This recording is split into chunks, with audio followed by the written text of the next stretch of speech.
o coitado. É isso. Ô, Ju, eu vou passar a palavra para a Ana para a gente perder tempo, e no final, se a gente só tiver um tempinho, eu abro para vocês, tá? Para fazerem questões para Juliana, trazerem questões. Se quiserem escrever aí no chat para adiantar, tá bom? Então, parabéns, Ju, super obrigada aí, muito bonito. Ana, agora é com você, Oi, Carla, vocês estão me ouvindo bem?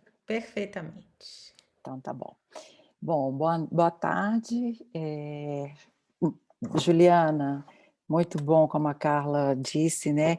Nós que tivemos na sua banca, eu e a Carla, e agora a gente vê, né, os frutos aí, você fazendo a sua pesquisa reverberar, né, na sua prática pedagógica. Parabéns, né? Foi um prazer te ouvir hoje de novo, e como já tinha sido lá na banca.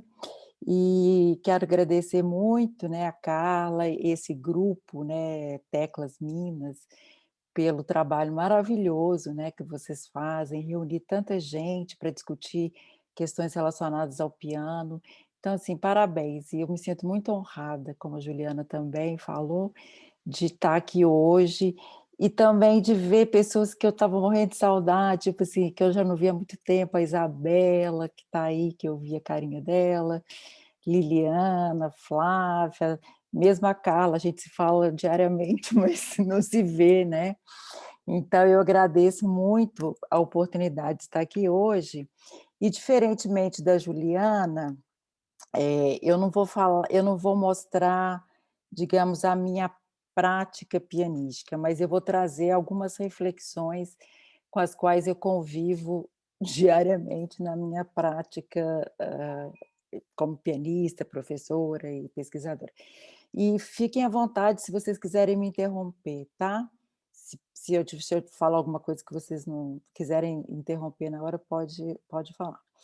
E hoje eu também me sinto especialmente feliz, porque o meu grande amigo, Flávio Barbeitas, marido da Carla, venceu a luta contra a Covid. E nada melhor para celebrar a vida do que falar sobre a música que nós fazemos e o papel que ela tem nas nossas vidas, né. Então estou realmente muito contente de estar aqui com vocês. Bom, quando a Carla me convidou para vir aqui hoje, deixa eu vou projetar, tá, Carla? Deixa eu só organizar aqui.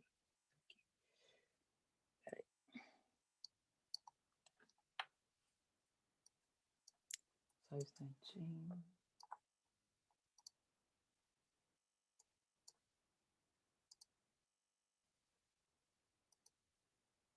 Estão vendo?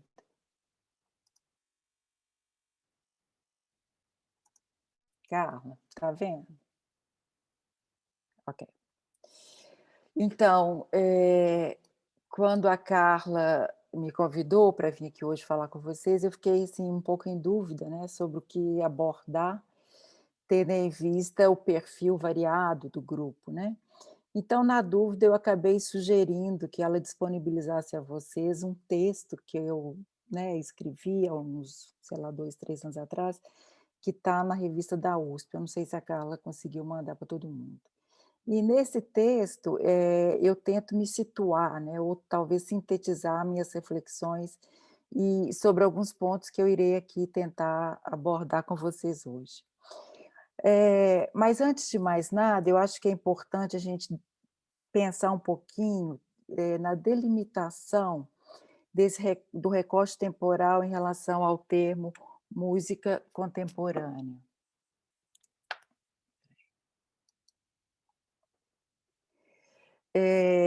Muito embora, quer dizer, primeiro, acho que a gente tem que pensar o seguinte: somos todos contemporâneos, né?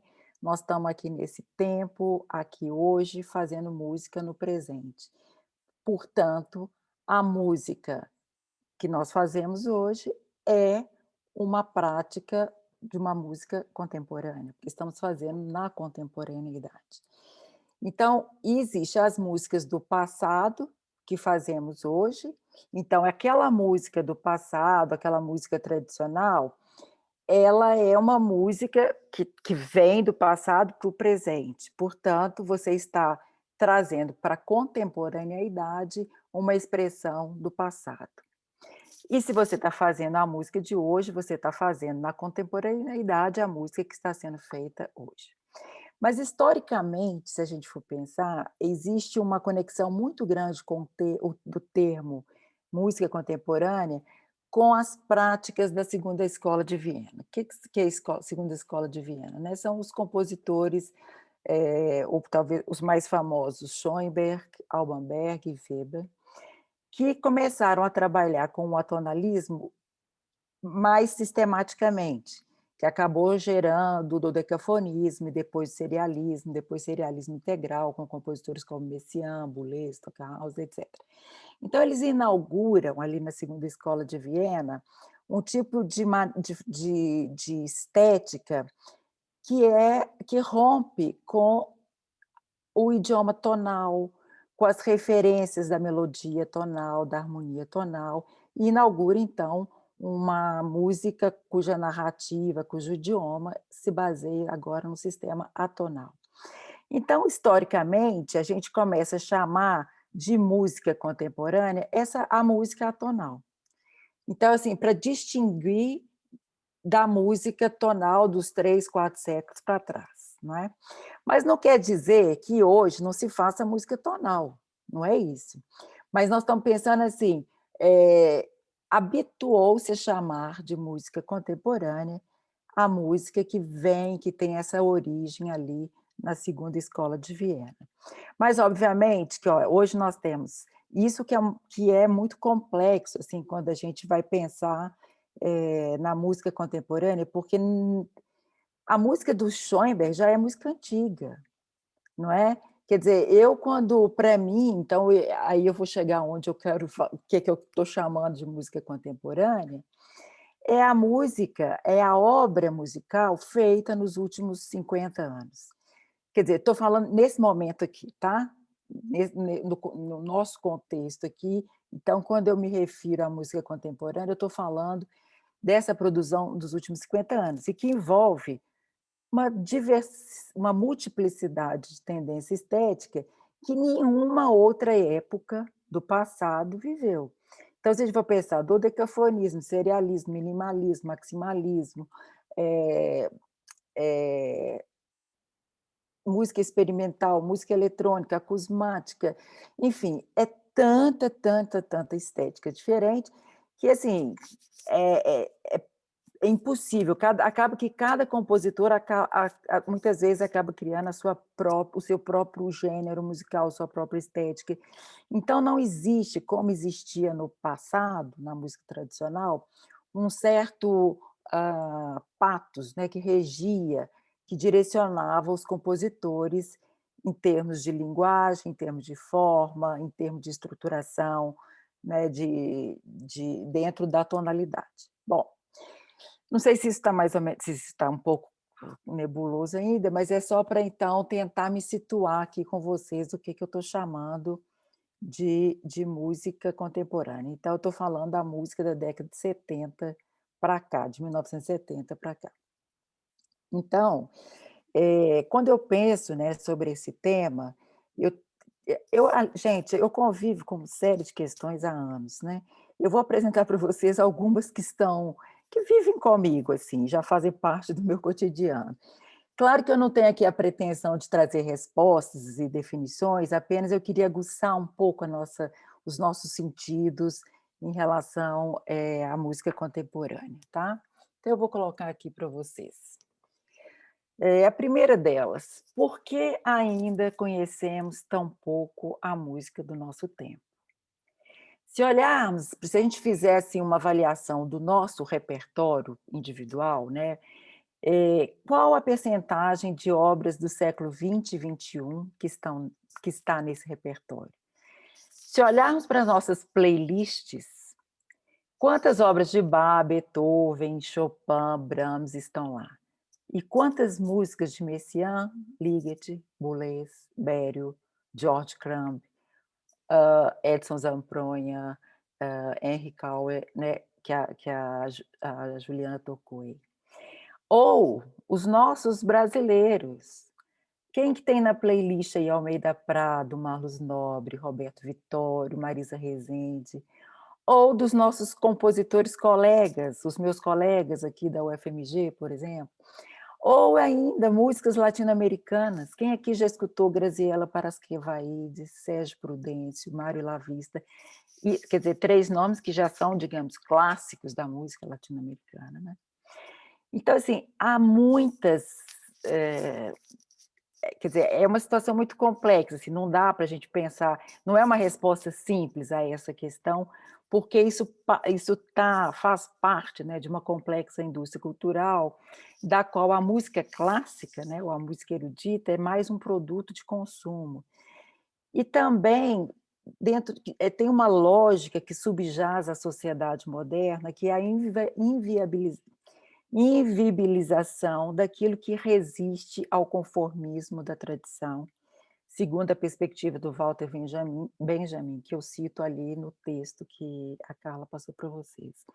Então, ou seja, a gente sabe que a música que mais se consome é aquela que mais toca, porque é aquela que a gente vai habituando, a gente vai ouvindo aquela música e passa a gostar, não é? Então, a música da novela, quanto a gente em uma semana já quer comprar o disco porque ouviu na novela. Então isso é a massificação, é a indústria cultural que vai fazendo isso com a gente. Então, por que que as orquestras, as rádios, as gravadoras, elas estão sempre fazendo o mesmo repertório, né? Porque é o que está vendendo, porque faz parte dessa massificação da escuta e do gosto. Então, a música contemporânea, ela fica circulando, transitando, digamos, num espaço marginal, né. Existe sim, existe um mercado dessa música contemporânea, mas é muito, muito menos, assim, em termos de espaço, que ela tem ainda hoje. E isso que é o que me inquieta, então por isso essa minha pergunta, por que ainda hoje, né?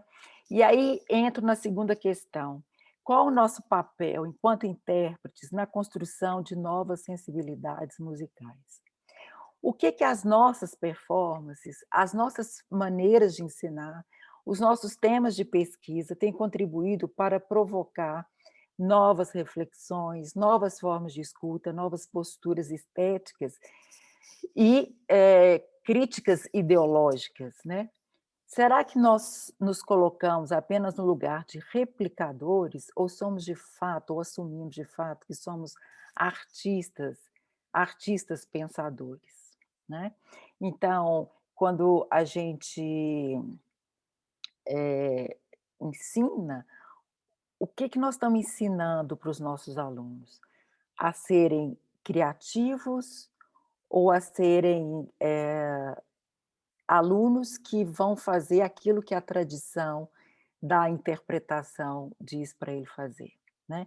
Continuamos conformados pelo peso da tradição ou buscamos, desconstruir essa rede para poder trazermos alguma contribuição, né, pessoal para esse mundo. Quais as questões, ali está assim, como lidar com o desafio, né, mas eu coloquei quais as questões interpretativas ou mesmo as tensões criativas que os compositores têm oferecido aos intérpretes, no caso, intérpretes pianistas, que é nosso público aqui hoje, e como lidamos com elas, né? Quer dizer, vendo a Juliana aí, os desafios que ela, né, encarou, superou para poder fazer, vi aí no chat comentário o pessoal metendo o braço né, na madeira, eu estou aqui cheio de curativo, de tanto fazer glissando. Então, assim, mas a maioria das pessoas lidam fugindo. Ai, não vou. Quando vê uma partitura dessas que a Juliana mostrou aí, ai, não, gente, deixa eu voltar aqui para a partitura que está tudo os compassinhos separadinho, né? 1, 2, 3, 4, C mínima 60, tão gostoso. Vamos ficar aqui. Mas aí a gente tem que se perguntar, se em todas as épocas do passado ouvia-se, tocava-se a música daquele tempo, né, por que que será que no nosso século, hoje, no nosso tempo, continuamos priorizando a música do passado? Eu costumo me perguntar, eu vou confidenciar aqui uma pergunta que às vezes eu me faço, assim, me pego fazendo, né.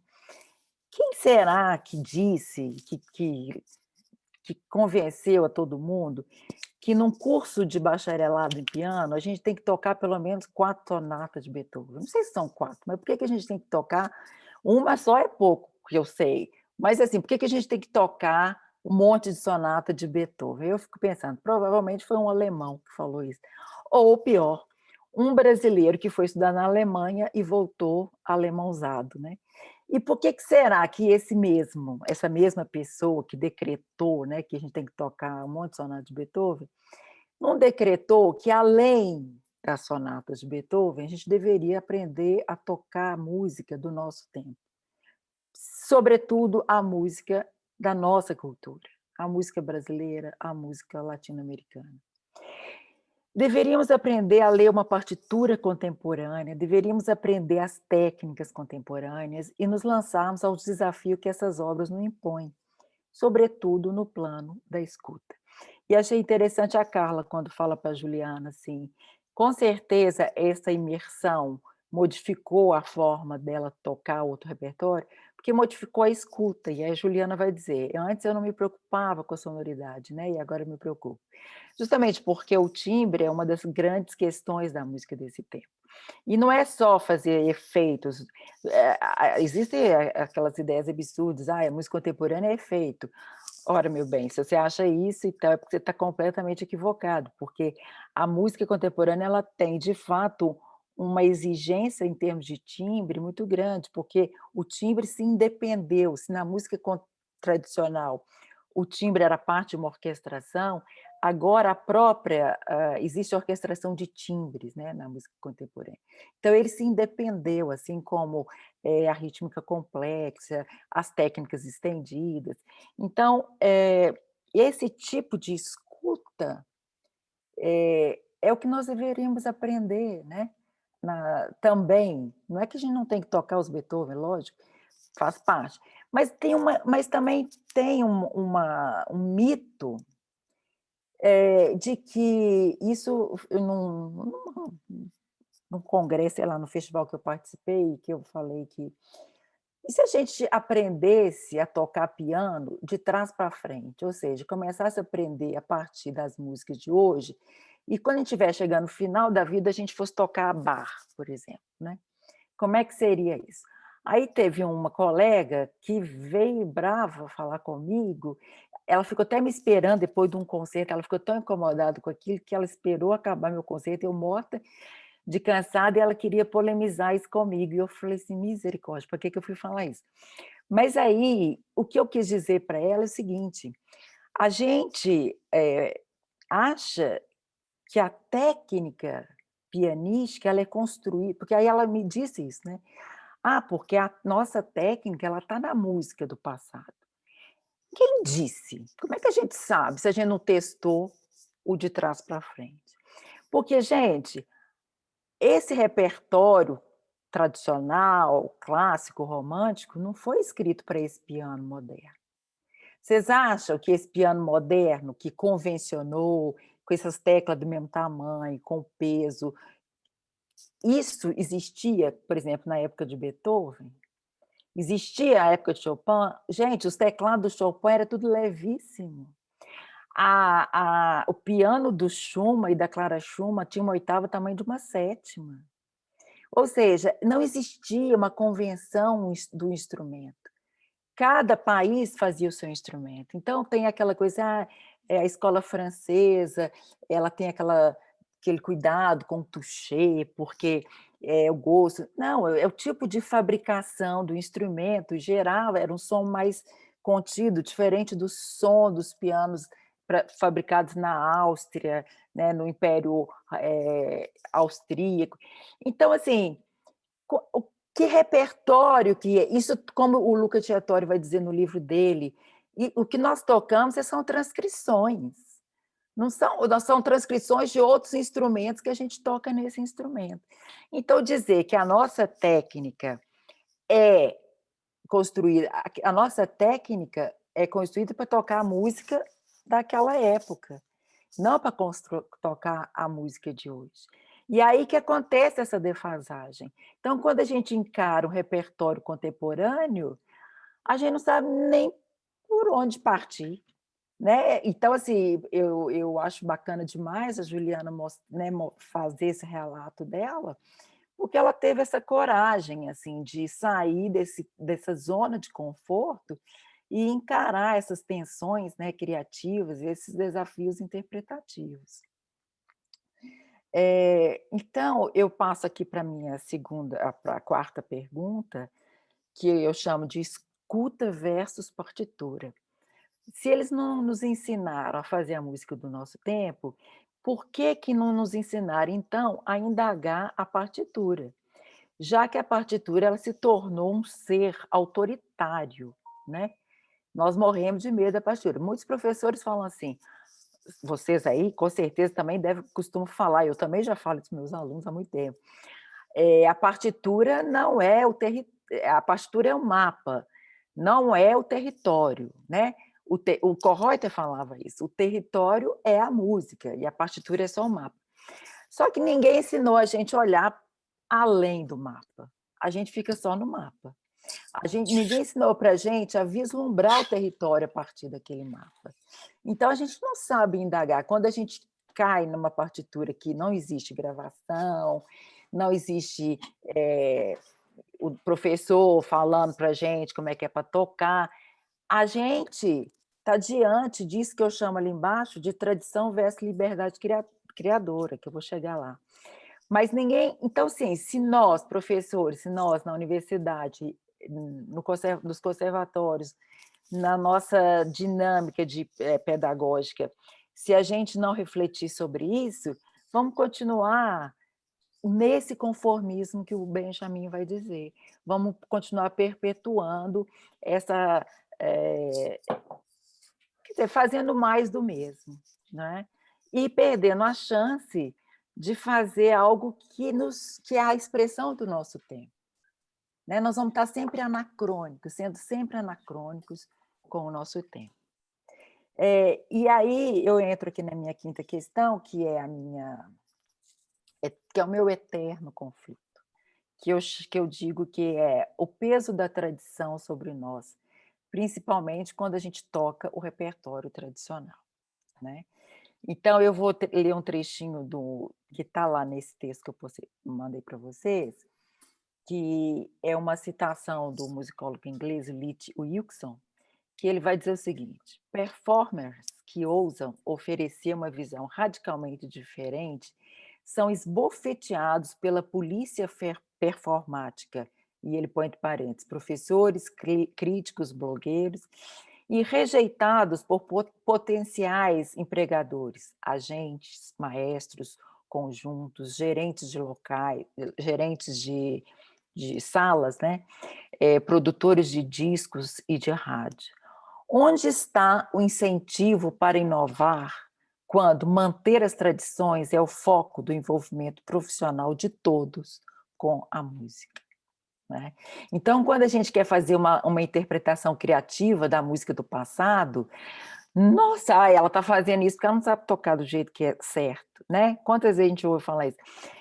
Não tem nada a ver com isso. O intérprete que ele quer ser criativo. Então, quando a gente pega a interpretação, chamando de novo o Luca, né, o Luca Tiratori, quando ele toca o quadro de uma exposição de Mussorgsky junto com o companheiro dele lá, o outro pianista, faz a dois pianos, você vai falar assim, o quê? É porque ele não sabe tocar do outro jeito? Não, é porque ali ele está criando um discurso, né, uma intertextualidade com tudo que veio antes do Mussorgsky, que veio depois. Então você ouvindo aquele quadro de uma exposição, você está escutando Weber, você está escutando Ligeti, você está escutando, Monteverdi, você está escutando Bach. Então, assim, ele tá fazendo exatamente isso que os compositores do nosso tempo fazem, é fazer esse diálogo, esse encontro, né, de práticas musicais, de sensibilidades, musicais do passado com as do presente. Então, mas é muito difícil, porque é isso, existe uma polícia da performance que nos constrange, nos inibe, não nos incentiva. E aí, pessoal, foi aí que eu fiz a opção pela liberdade criadora, que é, no meu caso, foi pela música contemporânea, porque é ali que eu me sinto realmente sendo útil, fazendo alguma coisa, né, que tem sentido para mim como intérprete, alargando, né, a minha performance, o meu conhecimento, a minha forma de escutar e contribuindo de alguma forma para, né, no ensino, através dos meus processos de ensino, de orientação, né, no mestrado, doutorado, através das minhas próprias pesquisas, enfim. Então, na música contemporânea eu consegui equilibrar talvez um pouco dessas tensões que eu sentia, né, na música fazendo a música tradicional. Mas é claro, né, que eu não fico sofrendo sozinha com essas perguntas, eu tenho alguns interlocutores, que eu vou mostrar aqui para vocês, que eu vou discutindo com eles, né. Então, eh, eu trago aqui uma citação do nosso poeta concreto, né, Augusto de Campos, que no seu livro Música de Invenção, ele vai dizer o seguinte: "Já é tempo de dar um tempo aos colchões sonoros da música palatável e aprender a ouvir aquela outra música, a música pensamento, dos grandes mestres e inventores, que impõem uma outra escuta, onde a reflexão, a concentração, a sensibilidade, a inteligência são ativadas ao extremo. Nada pode substituir a exemplaridade da aventura ética e estética dos grandes inventores da música contemporânea. Os santos e os mártires da nova linguagem, aqueles que enfrentaram preconceitos e perseguições e, às vezes, até a pobreza material e a humilhação para alargar o horizonte de nossa sensibilidade e levar a indagação musical aos seus últimos limites." Então, a exemplo, né, da escuta que ele traz aqui, que eu também tenho falado, os desafios que a música contemporânea coloca aos seus intérpretes são inúmeros, né. A Juliana já mostrou uns aqui, e que vai desde a ausência de uma tradição que nos guie, né, passando pelo entendimento ou decifração da notação musical, até a aquisição de novas atitudes técnicas no instrumento. Além do mais, com exceção das grandes obras do século XX e XXI, quase não dispomos de gravações que nos sirvam de referência para certas decisões interpretativas, isso quando não nos tornamos a referência para futuras interpretações. Pois quando se opta pela música contemporânea, estamos constantemente realizando primeiras audições, né. A Carla sabe disso, a Juliana sabe disso, um monte de gente que está aqui, que tem inclusive trabalhos cooperativos, né, também com compositores. Então, o compositor e musicólogo português José Júlio Lopes, ele enfatiza o seguinte: que uma das mais importantes alterações que surgiu com a nova música situa-se exatamente no nível de sua escrita. Novos sistemas de notação foram criados para corresponder às novas necessidades expressivas, aos novos materiais sonoros e às novas lógicas e disposições das obras. Olhar para uma partitura de música contemporânea passou a ser um exercício de decifração inevitável para os próprios músicos, pois a destruição do velho sistema de notação não deu lugar a outra escrita igualmente universal, decodificável e legível. De fato, cada compositor cria a sua própria grafia, né? Então, pelo contrário, pulverizaram-se os processos e multiplicaram-se as formas. Como grande consequência dessas transformações, todo um único modelo de escrita foi substituído por uma pluralidade de outros, todos eles possíveis e viáveis. Lembrando, gente, que a escrita, ela nasce paralela às transformações da linguagem. Então, se multiplicaram-se, se pluralizaram-se as notações, é porque também multiplicaram-se as linguagens, as estéticas, porque anda junto. Então, a técnica, a escrita e a linguagem musical, elas vão num caminho concomitante. Então, uma nova linguagem cria uma nova escrita, que cria uma nova técnica, né. E sempre foi assim, no passado e no presente, não sei no futuro, né. Bom, mas não se trata apenas de decifrar. Espera aí, deixa eu molhar a garganta. Trata-se de gerar significado e de produzir sentidos a partir do material proposto. Surgem, portanto, novos símbolos como alternativa à escrita tradicional, em particular como consequência da inclusão de novos sons, aí dos timbres, né, na linguagem musical. Então, nessa perspectiva, podemos dizer que os novos tipos de notação musical criadas para expressar novas estéticas implica em novas atitudes técnicas não usuais, que é aquelas que a gente chama de técnicas instrumentais expandidas, ou técnicas estendidas, ou técnicas não convencionais, e que a Juliana demonstrou aí várias, né.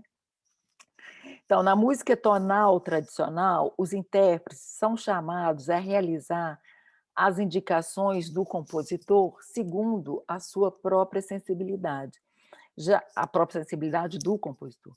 Já que a obra clássica é, segundo Humberto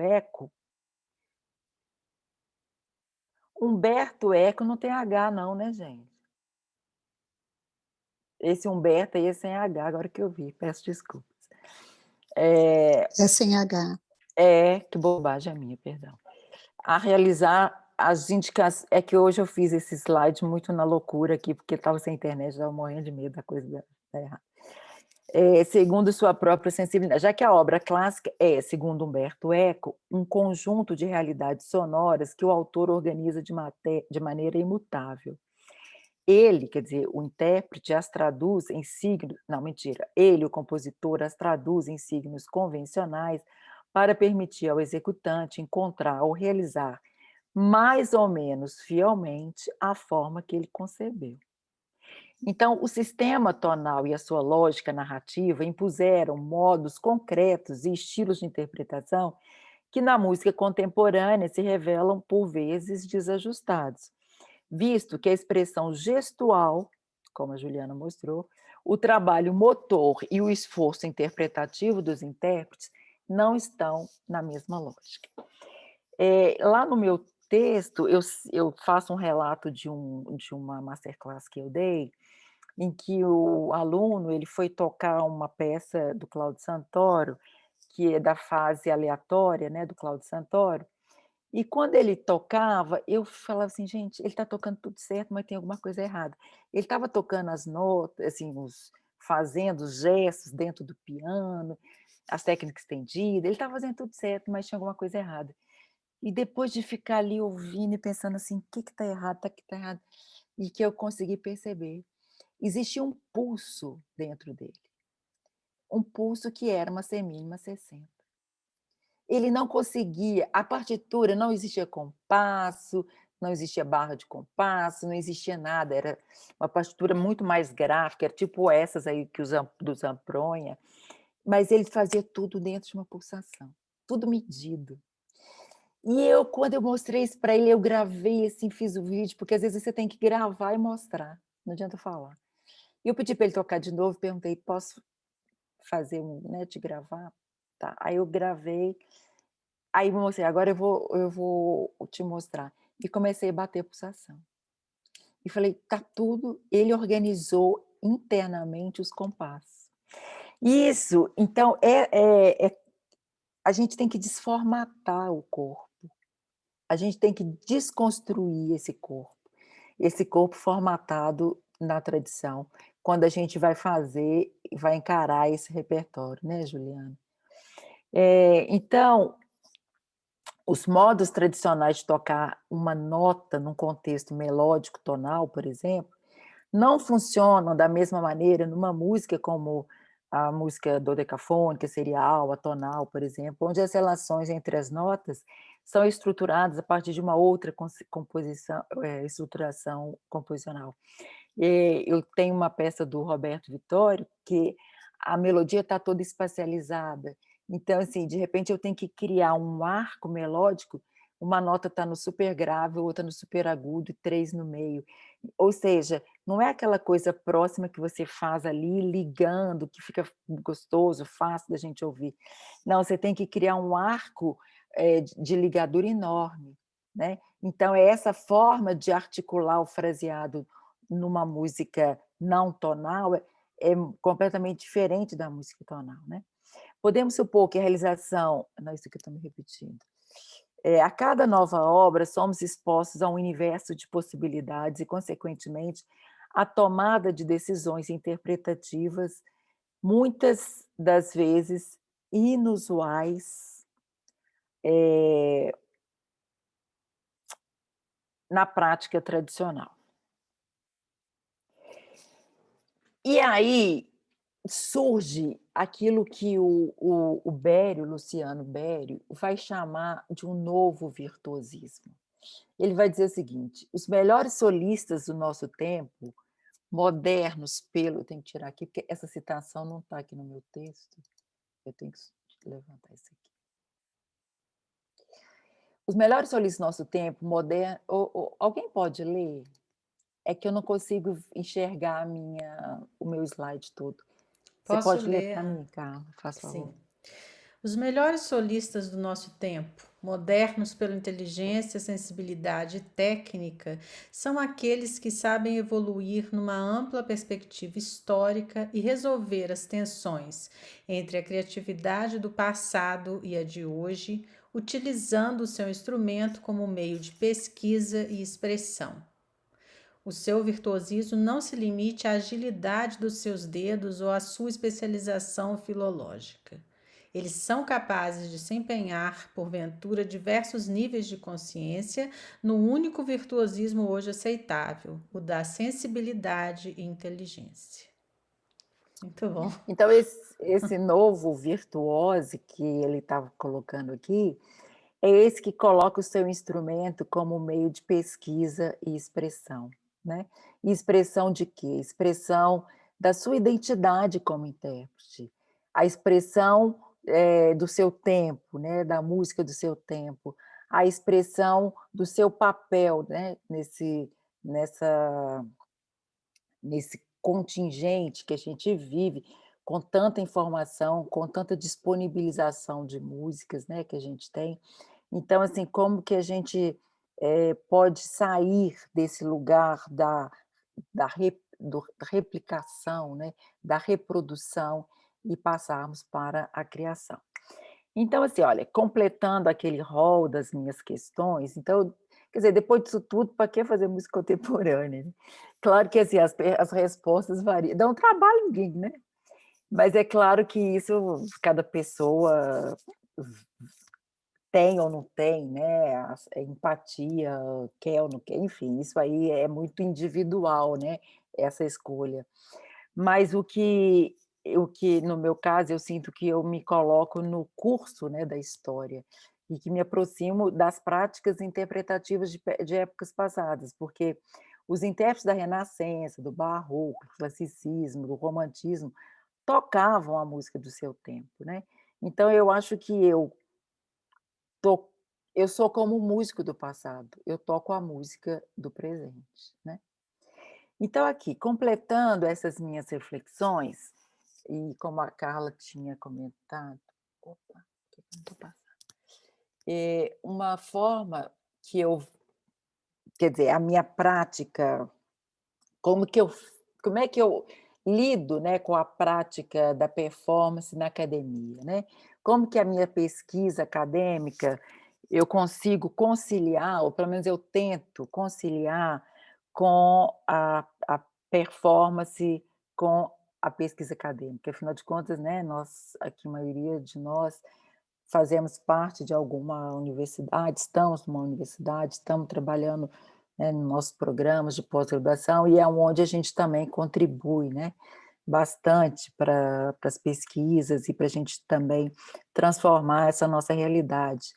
Então, eu tenho trabalhado muito com pesquisa artística, e eu trouxe aqui uma pequena citação, quer dizer, para falar de pesquisa artística, Carla, a gente teria que fazer um novo encontro, né, mas eu só queria ilustrar, porque aí eu trouxe 2 exemplos, talvez a gente mostre só um, né, por causa do nosso tempo, de alunos que eu oriento no doutorado e que têm, cujos trabalhos advêm da pesquisa artística.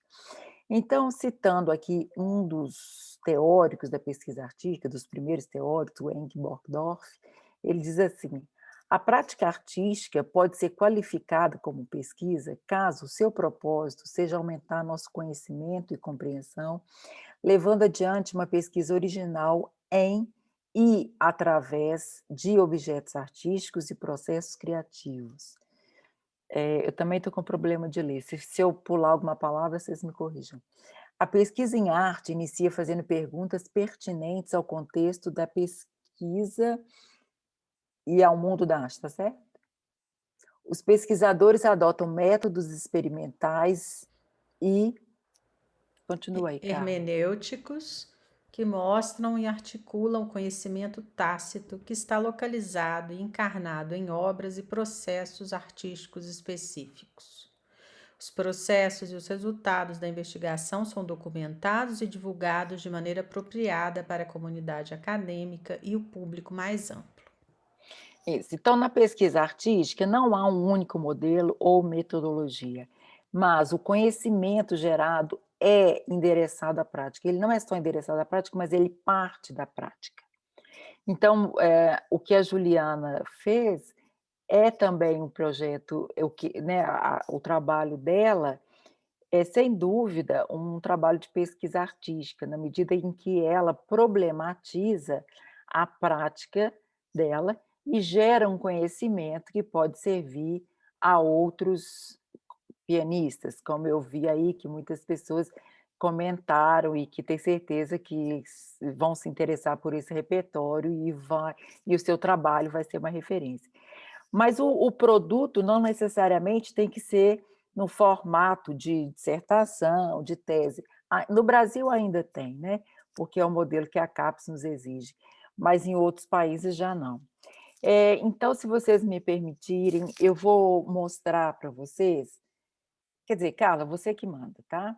Se você acha que eu Não acho, mostro, abre para as mostra, tranquilo. perguntas, Vamos lá. tá. Então, eu vou colocar o trabalho. Eu vou interromper aqui. Eu vou colocar o trabalho do Adriano. Não, eu vou colocar o da Suzana. Sabe por quê? Porque ela vai fazer um trabalho de transcriação. Esse termo é um conceito do Augusto de Campos, né, que eu já até citei aqui, né, que trouxe ele aqui hoje. E que é um termo muito usado na tradução. Para o Augusto de Campos, a tradução, ela não é você verter de uma língua para o outro, né, mas é você criar, né. A tradução, por exemplo, na literatura, na poesia, não é simplesmente versar, né, para um outro idioma, mas é você também criar a partir daquele novo idioma. Então, baseado nisso, nós fizemos né, a Suzana Castro Gil, que é uma doutoranda nossa, né, colombiana, ela fez um trabalho sobre o prelúdio, vocês vão reconhecer de cara, né, sobre o prelúdio de Bach, e como que ela, então, a partir de 2 versões, quer dizer, tem o prelúdio original, tem uma transcrição do Busoni, e depois o Pierre Schaeffer, que é um compositor, que é o pai da música concreta, ele vai fazer uma música eletroacústica baseada nesse prelúdio. Então, o que ela faz? Ela faz uma intertextualidade, um diálogo entre o Bach original, a transcrição do Busoni, a música do Schaeffer e a própria criação da Suzana, tá?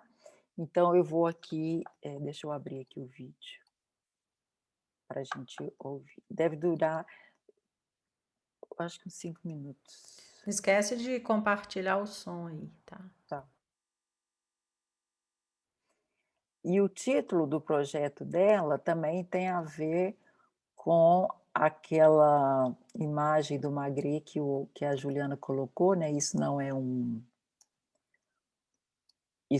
cachimbo, e ela coloca o título da transcriação dela, Isso Não É o Prelúdio de Bach, também inspirada na mesma imagem.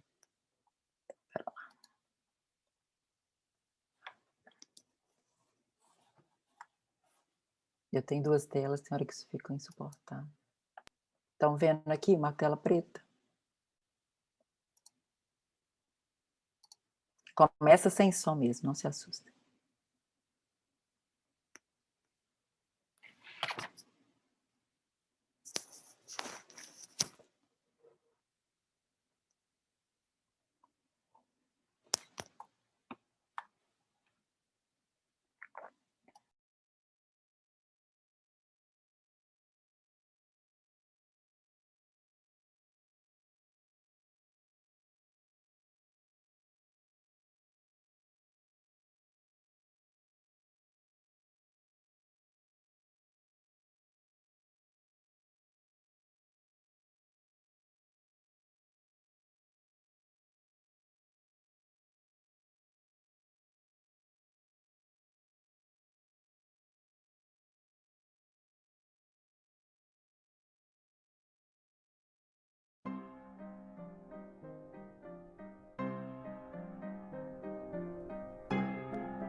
Ok. Muito bom.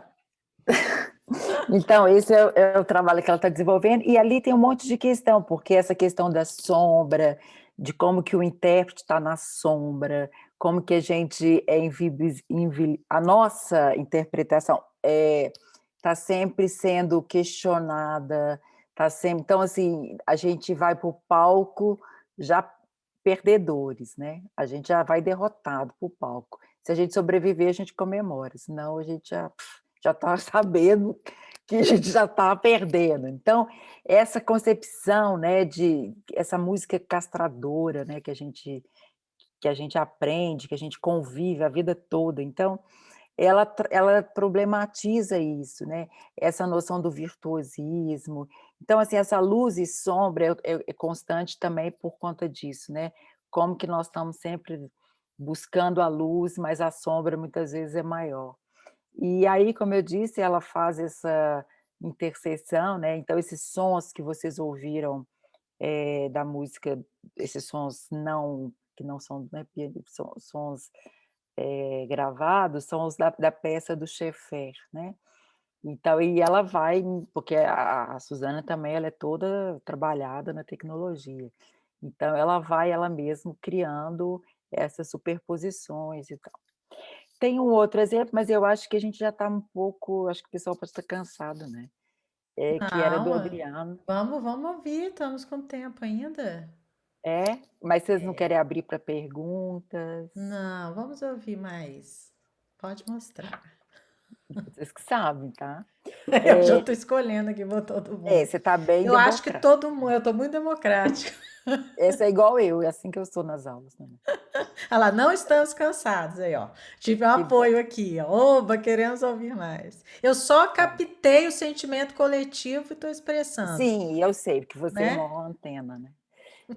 Então, esse agora é o seguinte, essa peça é uma peça do Antônio Celso, eu não sei se vocês conhecem, que é um compositor que é professor na Universidade Federal do Espírito Santo. E ele fez uma música que é para piano e voz do pianista, que foi dedicada a Luciane Cardassa. A Luciane, na verdade, que encomendou essa obra para ele. Então ele chama de mini ópera, porque não sei se vocês já, né, têm conhecimento, tem muitas obras atuais que faz parte do rol das técnicas estendidas a voz, né, do instrumentista. Então ela encomendou essa obra, e aí o trabalho do Adriano, a tese de doutorado do Adriano é justamente sobre isso, obras para piano e voz do pianista, e ele está criando o conceito de pianista vozeante, né. Aí eu falei: "Olha, vamos dar uma olhada na peça do Antônio Celso". E aí, o que aconteceu? O Antônio Celso, ele trabalha com uma linguagem que a gente chama de, eh, neotonal, neoclássico, então, nova simplicidade, porque tem a nova complexidade, ele trabalha com a nova simplicidade. Então, é uma música tonal e que só que vocês vão ouvir, ao invés de eu ficar aqui explicando. Mas aí, o Adriano sentia necessidade de um outro corpo, quer dizer, o corpo dele, mas de uma outra forma, porque acabava que a gente fazia era uma performance que, quer dizer, a música era muito simples, e a performance simples tornava a música sem graça, óbvia, né. E aí eu falei: "Adriano, vamos tentar então dialogar com outras áreas". Então, ele foi para o teatro. E aí ele trabalhou, e até hoje trabalha, meu amor, né, porque já está fazendo outras obras e está todo agora está com circo, com a dança, então ele está cada obra que ele está trabalhando, ele está numa área, né, próxima da música. Aí o Léo Ortiz, que é o diretor, que é um ator, né, e diretor de teatro, começou a trabalhar com o Adriano, então o Adriano construiu a performance que eu vou mostrar para vocês. Aqui é só porque a música são 3, é baseado em poemas de 3 poetisas, e ele vai fazer só de uma poetisa, tá? Só para vocês, conhecerem um pouquinho. Essa gravação é uma das primeiras que ele fez, então, assim, é uma gravação feita num piano de armário, lá na casa híbrido, não tem qualidade de áudio, mas eu acho que é a performance que inaugura esse novo corpo que está em cena, que está tocando, tá? Então deixa eu compartilhar aqui com vocês. Estão vendo aqui? Uma tela vermelha? Ok. Então, deixa eu abrir aqui.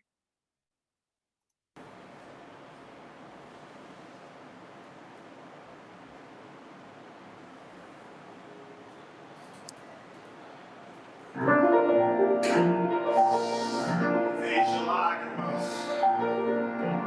só choro e seco.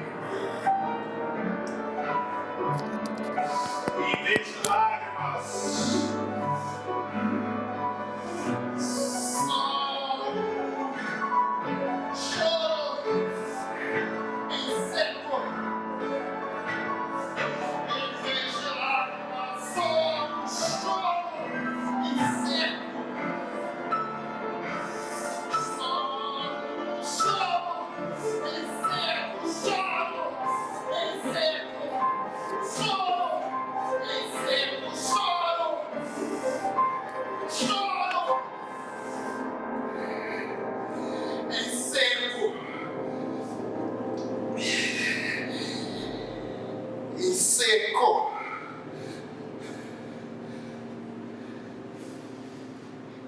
Seco.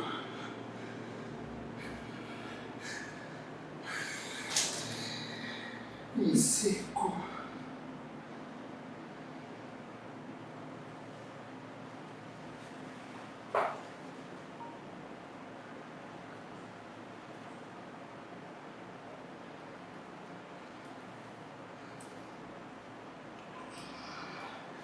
Foi no vértice da minha dor.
Náusea do luto.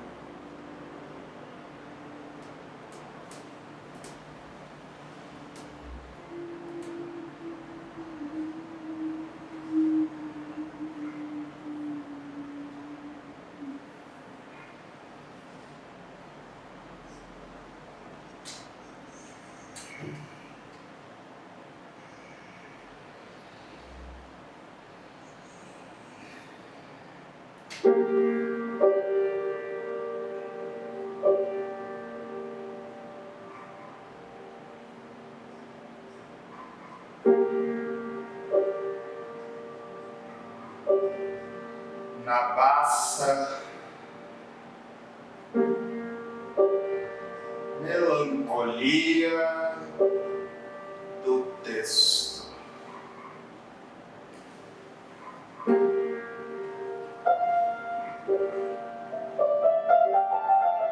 Euros de teia bordam solidão. Enquanto meigos sussurros de sombra no brilhante modismo do espelho recitam estrofes de poeira.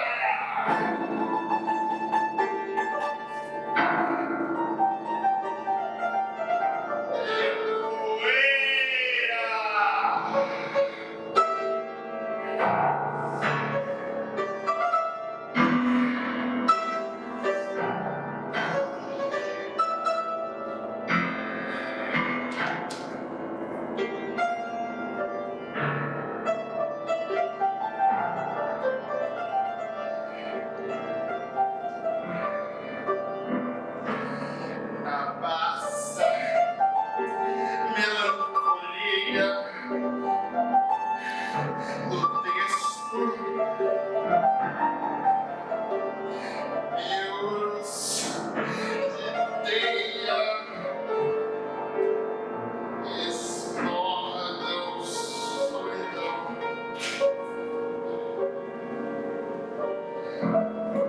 Solidão.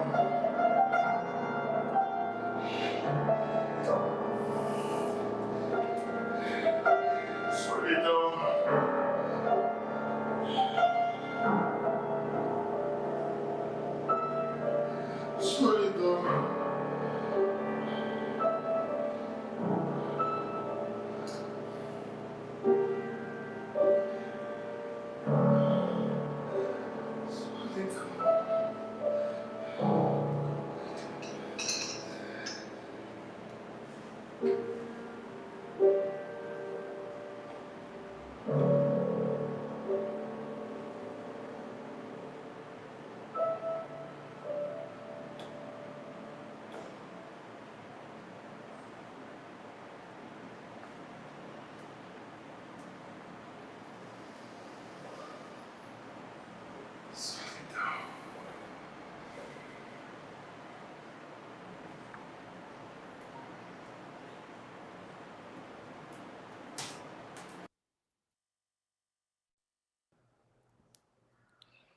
É incrível ver, assim, a transformação, né, do pianista, e quando a gente mostrou para o Antônio Celso, eu falei assim: "Ai, meu Deus". Eu falei: "Olha, Adriana, a gente, né, tem que mostrar e seja lá o que, né, temos que arcar com as consequências dos nossos atos". Mas o Antônio Celso ficou tão emocionado, né, de ver, assim, a descoberta que o Adriano fez, porque é isso, gente, eu acho É. que os compositores mais querem é que a gente dê vida às suas obras e que os surpreenda.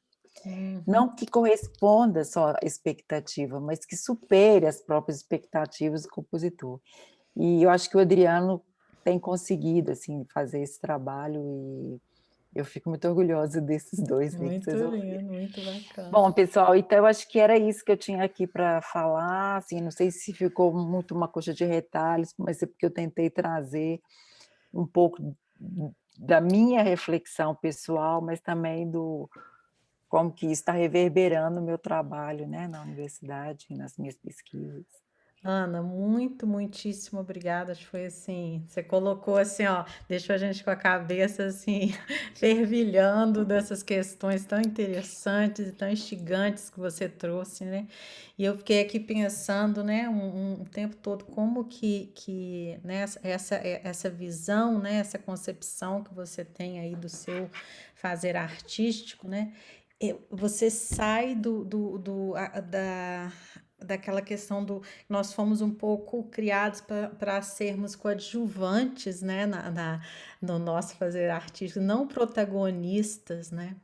Então a gente É, é treinado para ter uma invisibilidade, aquela coisa da roupa preta, do texto ali como sim, o grande senhor, né? O texto musical, e que você não pode, você tem que fazer de tudo para fazer aqui, né, a respeito, né? Então, quando você mostra isso, você vê o desabrochar do artista, né?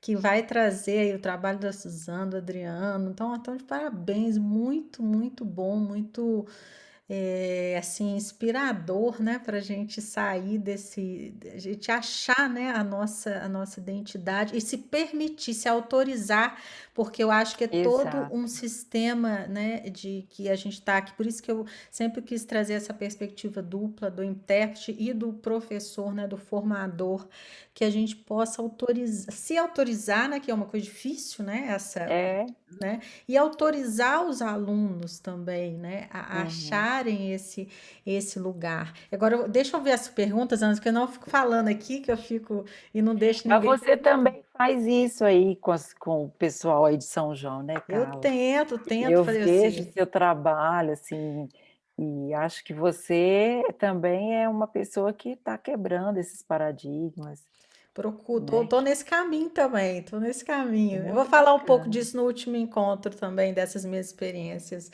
na legal. UFSJ. Deixa eu ver aqui, ó, tem várias questões aqui, pessoal agradecendo aí, todo mundo, ó, obrigado pelas provocações, Ana. Dois trabalhos maravilhosos, muito comentário, demais, trabalho incrível. Ó, uma pergunta muito interessante, a peça, acho que foi a primeira, a Nariá perguntou, acho que relacionada à da Suzana, e acabou virando uma vídeo performance, né? É, E aí é ela faz uma pergunta, como seria no palco? Ela não foi concebida para... Como que é essa relação? ela vai ser, quer dizer, esperamos que a defesa, né, seja presencial.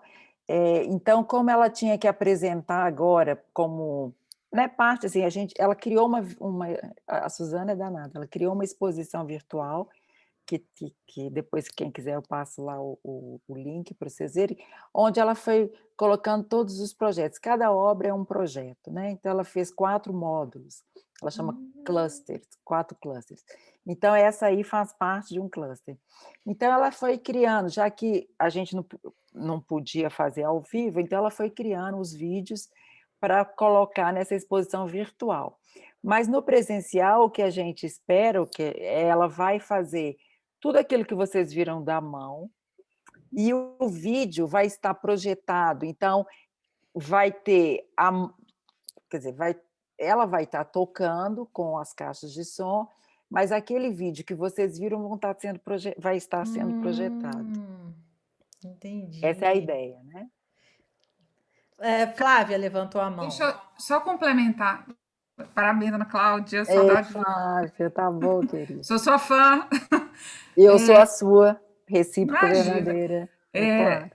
Uma dúvida sobre essa peça, que eu acho que eu dei uma pescada aqui na hora, ela tem essas 4 obras sobre essa mesma perspectiva do prelúdio, né? E o resultado é uma colagem que ela fez, e ela Ela, vendo os trechos. exato, Ah, tá. exatamente. Tá certo. Então, existe ela pegou o original, pegou a transcrição do Busoni, então quando a gente ouve aqueles baixos, aquela coisa lá do É o Busoni, Busoni. e pegou a peça do Pierre Schaeffer, que é uma peça concreta, é uma música concreta, que ele tem baseado nesse prelúdio. Quer dizer, então é como se fosse assim, ela pega um cara do século XVII, quer dizer, o original, pega um do século XIX e um do século XX. Legal. E fora a própria concepção dela, né? Que Porque ela também aí, está compondo, né? Eu fiquei pensando que isso é exatamente. a E composição é isso que dela, a né? gente chama de transcriação. É a Que é, transcrição. Ah, esse é o conceito que a transcriação. gente está usando, de transcriação. Maravilha. Conheci esse termo. Muito obrigada por me apresentar. Obrigada. Muito bom. Mais alguma? Ó, Mariana levantou a mão. Pode falar, Mariana. Quero primeiro parabenizar a Ana Cláudia e a Juliana, achei muito legal. Eu tinha separado uma pergunta para cada uma, mas acho que como o tempo tá meio corrido e as duas têm bastante afinidade, que é sobre a preparação, que é sobre essa atividade corporal do intérprete na hora da performance, né? Uma coisa, eu toquei umas músicas do Kurtag e estou tentando me conectar mais com o repertório contemporâneo, e aconteceram duas situações. A primeira foi dessa exigência que a música contemporânea acaba fazendo que a gente tenha, né, de o corpo estar num estado diferente. Então, acontecia de eu acabar de executar uma música que está ofegante, alguma coisa desse tipo, o que exige que a gente, enquanto intérprete, pesquise outros gestos e que a gente tenha uma preparação corporal também maior, né, para além da técnica, assim. E aconteceu também de eu compor uma música que tinha uma sessão de improvisação, e nessa sessão de improvisação, música contemporânea, eu tocava nas cordas do piano, e nessa sessão de improvisação eu também manter um ritmo, uma pulsação constante, um ritmo constante. E até um professor meu falou que é um ritmo tonal, né? Um ritmo dentro dos parâmetros do tonalismo. E aí eu queria saber de vocês, como a gente desformata essas ideias, essas heranças que a gente traz da prática do repertório tradicional, e como a gente prepara o nosso corpo, não só a mente, né, para executar, mas também o nosso corpo. Se vocês sugerem, eu entendo que uma relação com talvez a preparação corporal que outras linguagens artísticas fazem, né, o teatro, a dança, ela é muito positiva, mas queria saber como vocês enxergam essa preparação que o intérprete precisa ter corporalmente e como fazer essa desformatação dessas ideias musicais que a gente acaba trazendo na hora de executar o repertório contemporâneo. Como tirar essa pulsação interna, né? Quer falar, Ju, primeiro? Não, eu acho que assim, eu não sei, eu comecei a ficar um pouco livre demais em relação a tempo, e eu já não vou falar que era a minha dificuldade, era manter a pulsação, então foi fácil desconstruir isso. Então, eu acho que nesse quesito, em termos de ritmo, eu acho que foi fácil, assim, eu não ter uma pulsação para tocar as coisas. Algumas exigem pulsação, mas as que não tem, não foi tão complicado. Eu tentava pensar em pequenos blocos. Eu tentava dividir a música numa forma que na partitura fossem por blocos, mas eu estava pensando somente no corpo para realizar aquilo. E não tentando colocar como se fosse uma quadratura, né? Não tentei fazer isso, sabe? E qual foi a segunda pergunta? Você perguntou sobre o corpo, sobre essa pulsação?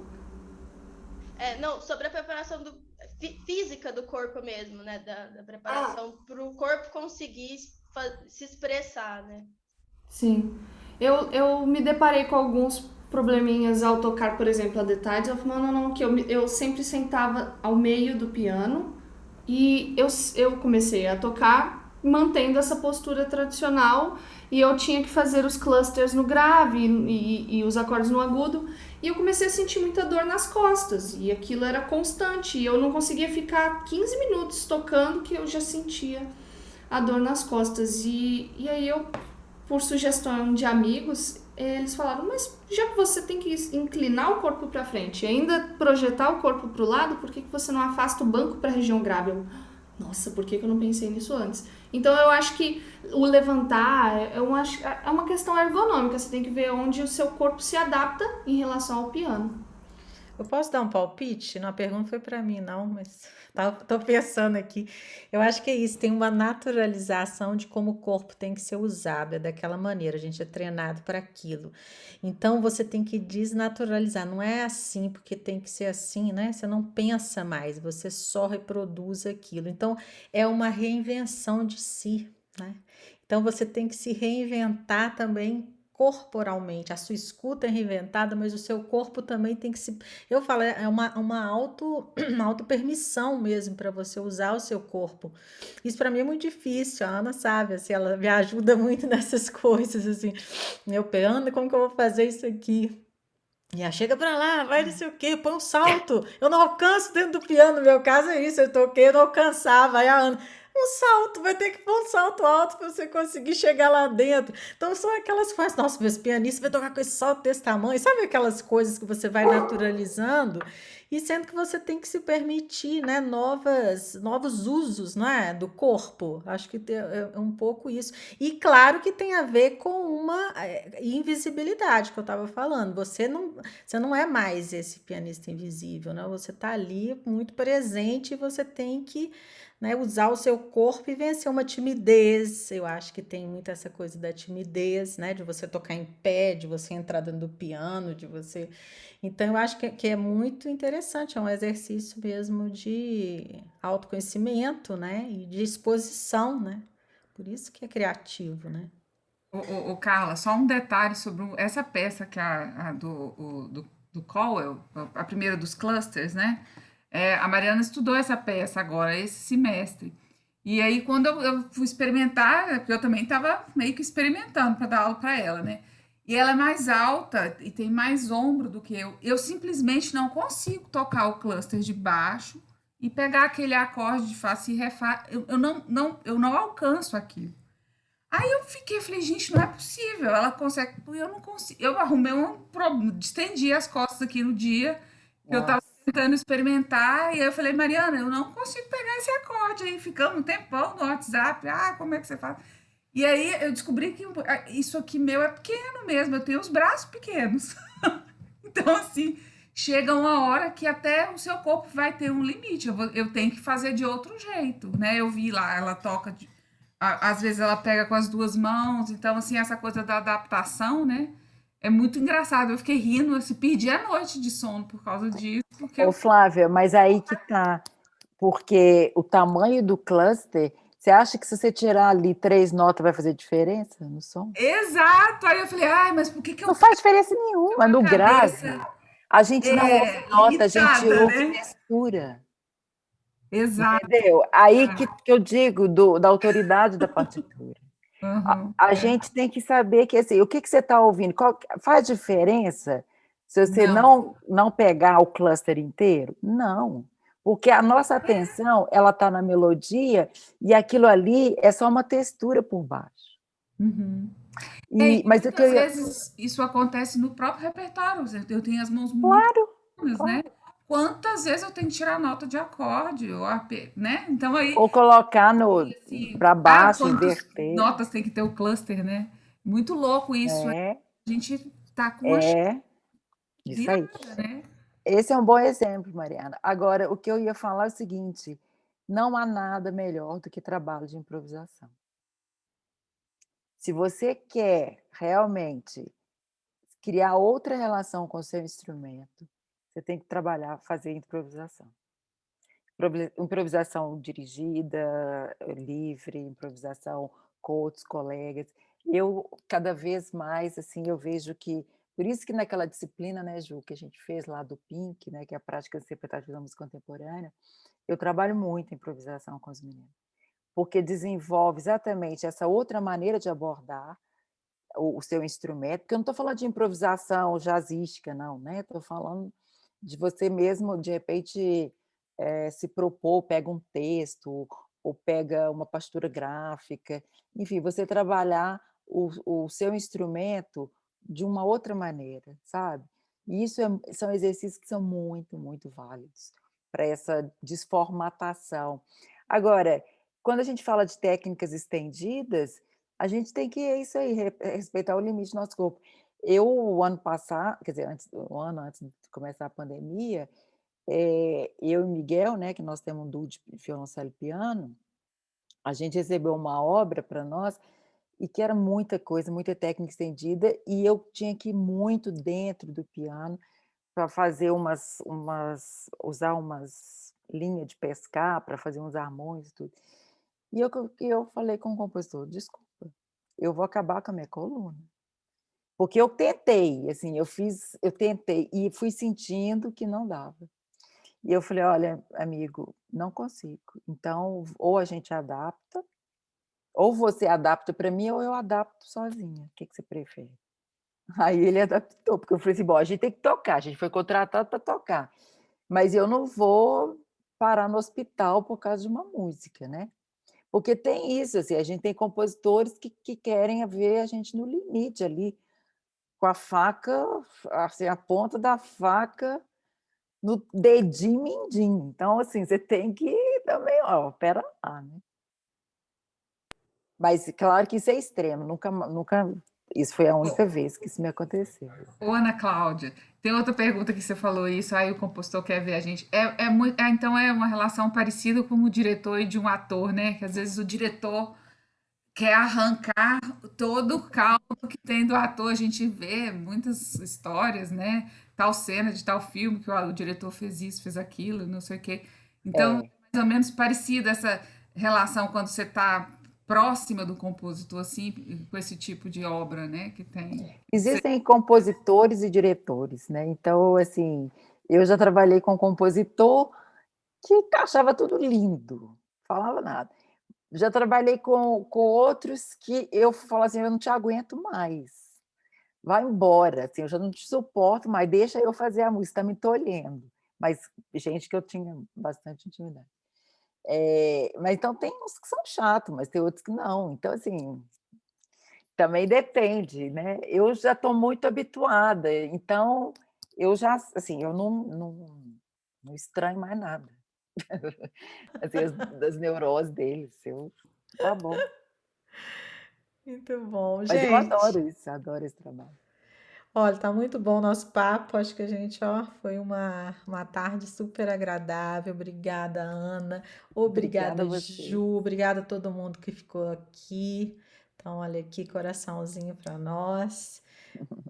E, gente, ó, a gente se vê então para o nosso último encontro com essa temática no dia 9 de julho, que aí as convidadas sou eu mesma, e tem a Késia Decotê, que tem um trabalho super bacana, super também criativo, acho que vocês vão gostar demais de conhecer o trabalho da Késia, quem não conhece, né? E é isso, que bom, né? A gente está aqui numa sexta-feira falando, né, de coisas tão interessantes e importantes. Então é isso, pessoal. Obrigada, Bom pessoal. Obrigada por vocês terem descanso. ficado aí até o fim. Carla, obrigada pelo Obrigada. convite. Se cuidem, usem É, máscara, isso mesmo. vacinem, tudo que tem direito, E tá? fora Bolsonaro. Fora Bolsonaro. Fora Bolsonaro. Beijo. Tchau, Adorei. gente. Tchau. Obrigada.